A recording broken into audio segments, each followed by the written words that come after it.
Bom dia, meus caros, tudo bem? Hoje a gente vai dar prosseguimento aos nossos estudos de arte.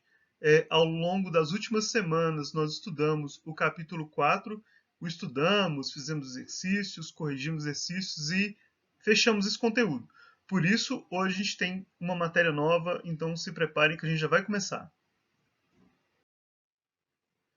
Pois bem, especificamente, hoje estamos na página 76, na unidade 5, e o nosso tópico é ecoarte, tudo bem?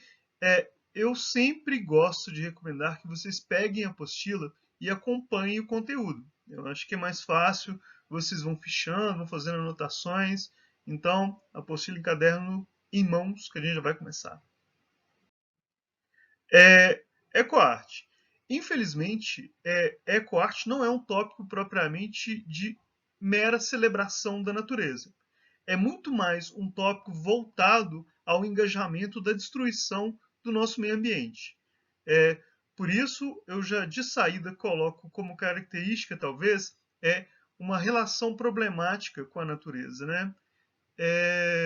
E o que torna, talvez, mais complexo essa relação de destruição é uma tomada de posição que ela assinala uma expressão artística que ela é um pouco complexa de se aprender. Veja bem, a gente sabe que ao longo das últimas décadas a gente acompanha um ostensivo aviso sobre a destruição da natureza, sobre as consequências, mas parece que a partir de um tempo a gente deixou de se preocupar com isso e nós simplesmente aguardamos pelo pior. A gente já sabe de todos os danos do efeito estufa. Sabemos que há um prognóstico de devastação que ele é bastante perturbador, mas ainda assim poucas atitudes são tomadas, né? Nesse sentido, então, você tem uma reação artística sobre essa destruição da natureza.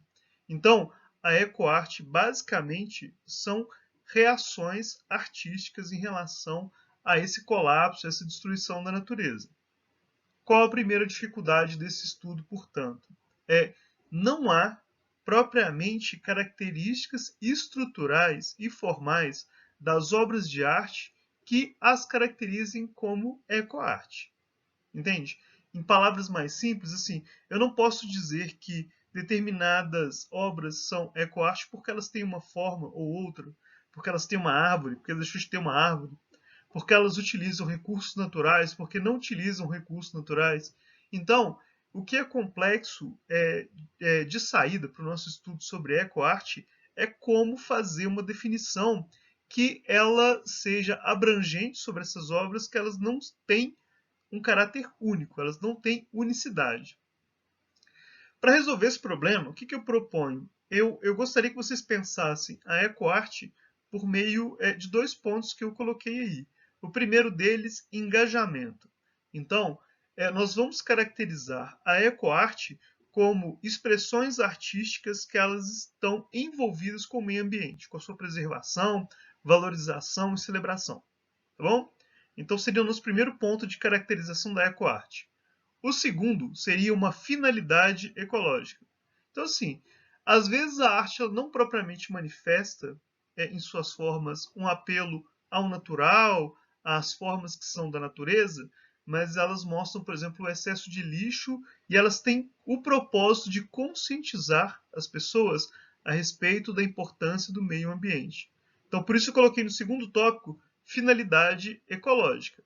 Então, o que eu recomendo, que não está no material, é pensar a ecoarte como uma forma de engajamento, um engajamento muito específico, que é da arte com o meio ambiente, ok? E também a finalidade ecológica. Então, quando uma obra artística ela tem por fim a conscientização acerca do valor da natureza, da destruição, enfim, que ela tem por fim a própria natureza como tema, então nós podemos considerá-la ecoarte. Notem que nesse recorte eu não estou considerando especificamente um período temporal, ok? Isso inclusive vai ficar em aberto. Nós trabalharemos com propósitos. Hoje a gente vai ver dois autores que eles mostram, inclusive, essa dificuldade de aprender uma arte que ela é muito distinta, ela é muito diferente em suas manifestações. Prossigamos. Então agora eu vou dar inclusive uma definição muito próxima do que está no material para nós começarmos a nos situarmos sobre o conteúdo, não é isso? A arte ecológica, então, é aquela que utiliza materiais diversos, ecológicos ou não, naturais ou industriais, que consta aqui. Eu vou insistir nesse ponto porque isso pode ser passível de ser cobrado em avaliações, né? A gente sabe que você pode ter materiais não propriamente naturais que eles vão ser utilizados nessas obras. Eu continuo insistindo em pontos que nós já vimos, né? Então, o objetivo é transmitir um alerta, uma mensagem. Esse trecho em particular, ele está na página de vocês, na página 77. Então, caso queiram assinalá-lo, coloca um X aí do lado. Eu estou só mostrando para vocês como eu penso esses conceitos a partir do próprio material, ok? Então, a gente vai pensar que a arte ecológica ela pode se valer ou não de aspectos naturais, essa é uma pegadinha comum de questões, e que também há um objetivo, então, de alerta e de valorização em relação à relação entre homem e natureza. É somente isso, bem tranquilo. O primeiro dos artistas representantes da ecoarte, eu diria até melhor, o artista representante da ecoarte, uma vez que é o mais importante, é o Franz Krasberg. Possivelmente, decorar o nome do Franz Krasberg é mais complexo do que compreender sua obra, né? Ele nasceu na Polônia à época da invasão nazista e os pais dele, inclusive, foram dizimados pelo regime totalitário da Alemanha. Então, ele resolveu, por bem, migrar para o Brasil. A princípio, ele se estabeleceu no interior de Minas Gerais, lá em Itabirito. E lá em Itabirito, inclusive, ele morava numa caverna, que era de onde ele extraía a tinta para suas pinturas, enfim, e de onde ele recolhia alguns objetos. Mas ele foi convidado a conhecer uma cidade da Bahia que se chama Nova Viçosa e acabou efetivamente se estabelecendo por lá, tanto em virtude do interesse pessoal da paisagem, quanto também da possibilidade de conseguir objetos para fazer as suas obras de lá, que era um lugar muito rico em vegetação, enfim. Ainda é, claro, com a destruição ao longo desses anos, mas enfim. Ele foi um cara longevo, ele morreu com 96 anos em 2017. Ele recebeu uma série de prêmios, é um cara super celebrado, é um artista importantíssimo e é incontornável no cenário contemporâneo, da arte contemporânea. Vamos ver alguma característica que eu acho importante. O que determina, a meu ver, a produção do Franz Krasberg é justamente a ideia de militância que ele empenhou.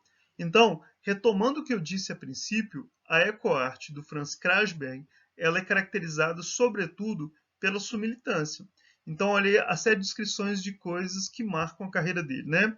Denunciou as queimadas do Paraná, a exploração dos minérios em Minas Gerais, desmatamento da Amazônia, é, ele defendeu as tartarugas da própria cidade onde ele vivia, de Nova Viçosa, e tem até um conto que eu acho, um conto não, mas algo interessante, digno da biografia dele, que está também inserido aí, que foi que ele entrou na frente de um trator para tentar impedir a abertura de uma avenida. Então, assim, como traço definitivo das obras do Franz Krasberg, é importantíssimo que pensemos, então, sobretudo na característica de militância, ok? Ele, então, era um artista efetivo no meio em que vivia. Ele não apenas produzia quadros ou fazia esculturas, né? Quando eu digo efetivo é isso, mas ele, de fato, tentava interferir no que acontecia ao seu redor para preservar a natureza. Esse é, inclusive, o propósito ecológico, não só refletido nas obras, mas também na própria postura efetiva e combativa do Franz Krasberg. As obras, estas sim do Franz, elas são mais fáceis de caracterizar. Pelo seguinte, elas são, em geral, resultado de produtos que ele acha no meio natural.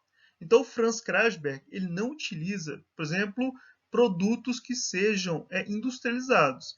Ele se apropriava de elementos da natureza, troncos em geral. Em geral, você vê muita madeira nas obras dele.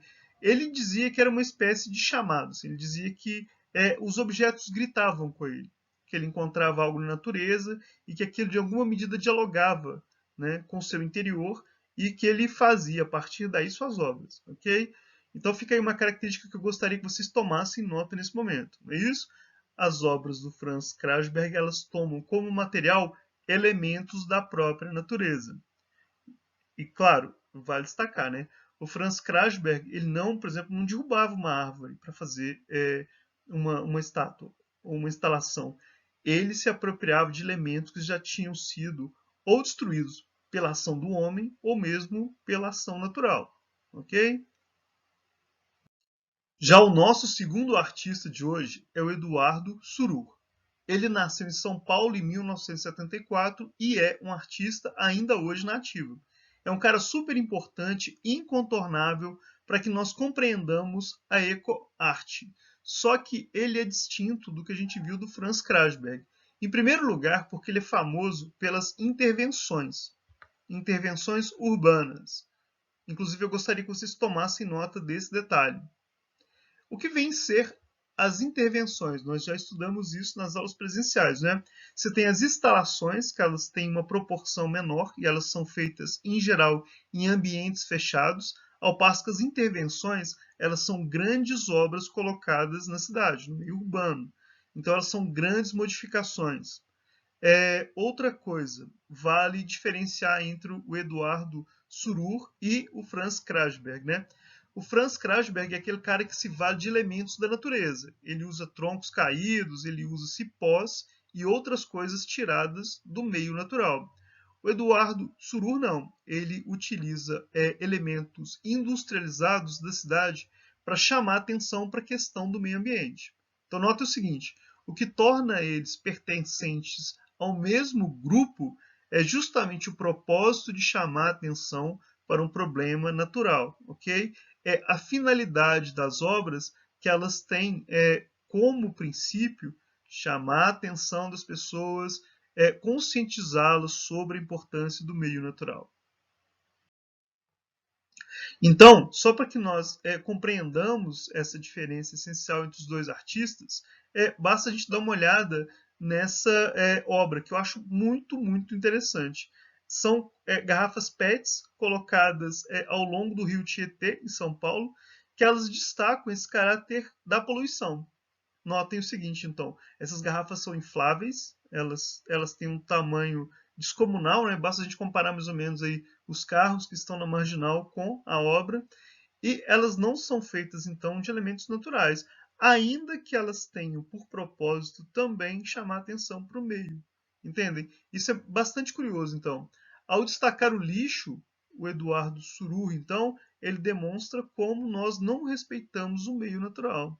Então, assim, tanto o Franz Krasberg quanto o Eduardo Suruh, eles chegam ao mesmo resultado, porém utilizando princípios e formas absolutamente distintas, diferentes.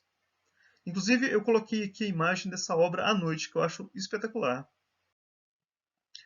Então, assim, mesmo à noite, as pessoas conseguiam visualizar essa invasão pet, que era basicamente uma tomada de posição em relação ao descuido dos paulistanos em relação ao seu rio mais conhecido, né, que é o rio Tietê.